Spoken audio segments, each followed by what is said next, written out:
Welcome to Reading Out Loud, Day 8. We have a long reading today, but less interpretation as we go, 11 sections total. Before we start, let's do that preparation. One of the themes of today's reading will be the tuning in. So in this diagram from cosmography, this area is the tuned in system, the thing that you can perceive, that you can be aware of. Then there will be aspects that are micro twilight, they're a little bit too small or too fast frequency to tune in, and then there's the untuned in. So a good example would be that you're looking at a screen or you're looking at a chair or a desk and you're not able to tune in that there are tiny molecules in there bouncing around and electrons flying around because that's micro. And the same pattern applies in the reverse direction. If you think of the macro, so your room is in a city, which is in a state, which is on a planet, and then there's the macro irrelevant untuned in universe. For example, what is the sun doing right now with its sunspots? What are the other stars doing? You're probably not aware of that. The other thought that will help today in our preparation is these things that you can do with a system. So thinking of a system as a polyhedron, but you don't have to think of it that way because we're going to generalize it. But you can spin it, like I'm doing now in my hand. You can orbit. Orbit is Fuller's interpretation of any translation or motion, because we tend to think naively of things going in a straight line, but in the end, the Earth is curved, so it goes around the Earth if you're driving on the Earth. The universe itself is curved according to our understanding of space-time. And so Fuller prefers to think of motion as a form of orbit. Then there's inside-outing, which is a very intuitive concept. There's expansion and contraction, like blowing up a balloon or shrinking. There's torque, which is like wringing out a rag. And then the last one, as Fuller's going to point out, is unique to him, how he deals with it, precession, which you'll feel if you spin a top or a gyroscope, and if you poke it straight, it will move to the right. It's an unexpected, slightly less intuitive. That's our preparation. Let's go now to the reading. Polyhedra. Polyhedra consist only of polyhedra. Polyhedra are always pro-tem constellations of polyhedra. Polyhedra are defined only by polyhedra and only by a minimum of 4 polyhedra. Pro-tem is a Latin term for temporary, and constellation is Fuller's beloved way of talking about coordinated or configured together. The minimum of 4, we're reminded that the smallest system has 4 foci, the tetrahedron. All systems are polyhedra. All polyhedra are systems.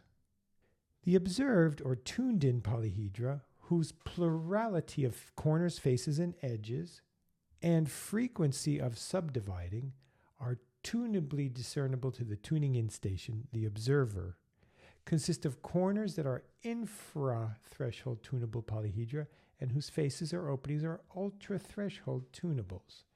The polyhedra, or the system that you're observing, consists of corners that are infra-threshold tunable.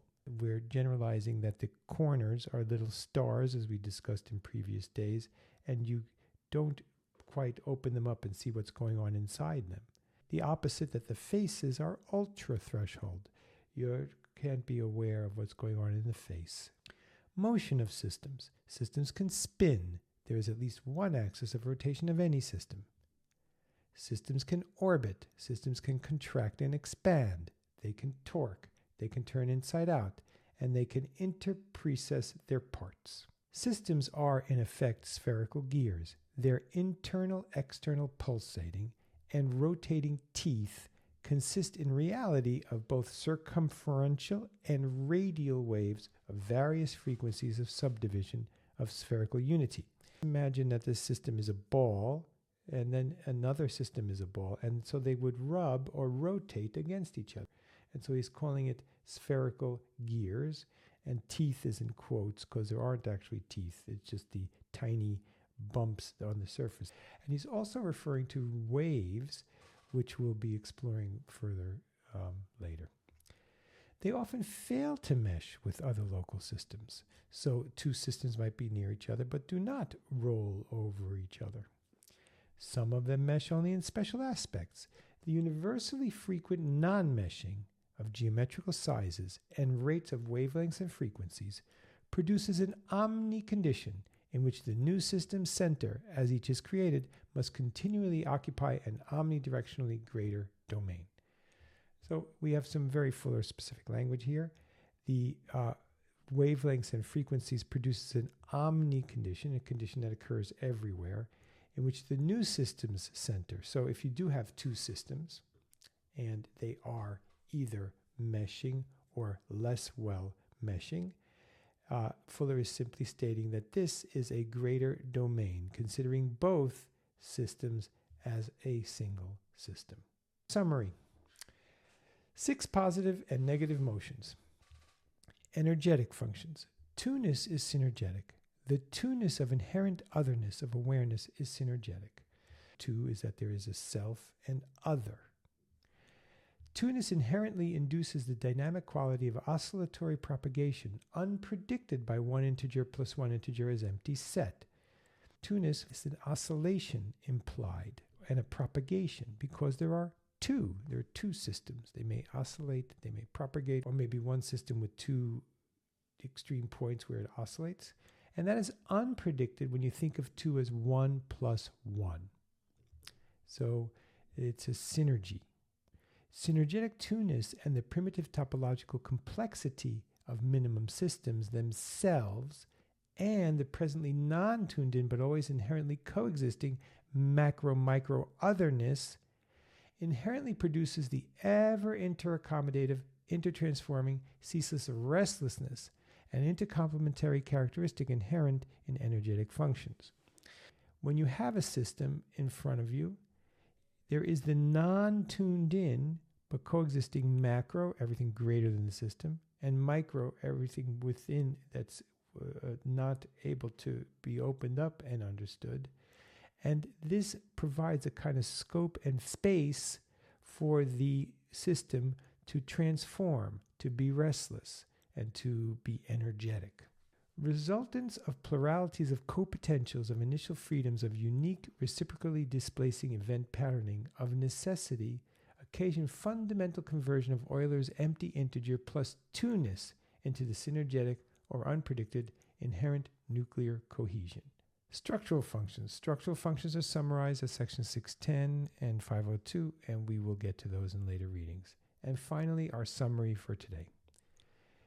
There are 6 basic motions in universe. All of them are positive and negative, active and passive. The first 5 are individually experienceable and popularly familiar. The last, precession, is less popularly familiar. Spin. Spinning is horizontal or vertical axial rotation. Spinability has to be totally independent of the system's local surface transformations. Orbit. No path of travel may be 180-degree linear in a multi-bodied, gravity-cohered, omnimotional universe.